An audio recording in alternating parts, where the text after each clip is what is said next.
রাতের রেসিপিটা তোমাদের লগে শেয়ার করলাম আমি। তো কালকে মায়ে মাছ লইয়া আইছেন, তো মাছের রেসিপিটা বানানো কী দিয়ে বানানো তোমরা দেখাবো। আমি এখানে মাছ ভাজি করতে আছি, যে ধোয়া হয়ে গেছে, ধোয়া হওয়ার পরে হলদি লবণ হারে আমি মাছ ভাজতেছি। এখানে বেগুন আলু দিয়ে মাছের ঝোল বানাবো। এখানে পেঁয়াজ রসুন আদা বাটা আছে।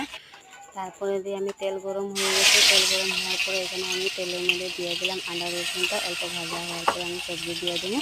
সবজি দেওয়ার পরে আরও তোমরা তো কোয়াই হইলো না। গুড মর্নিং, শুভ সকাল সবাইকে। তোমরা কীরকম আছো? আশা করি ভালো আছো। আমি খুব ভালো আছি। আর আমার চ্যানেলটা ভালো লাগলে লাইক দিয়ে সাবস্ক্রাইব করে দিও। তো এখানে দেখো আমার আদা রসুন পেঁয়াজটা বাটা হওয়ার পরে আমি সবজি দিয়ে অল্প ভাজিয়ে নিচ্ছি। ভাজিয়ে দেওয়ার পরে এখানে মরিচ ধনিয়া পাতা সমস্ত কিছু আছে দেওয়ার পরে আমি একটু উতলানি করে দিয়ে আমি মাছ দিব।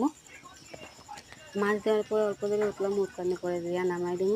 তো আমার পাশে থেকো। তো আজকের লেগে এতটুকুই ভিডিও। তো অন্য ভিডিওটা দেখাবো। টাটা।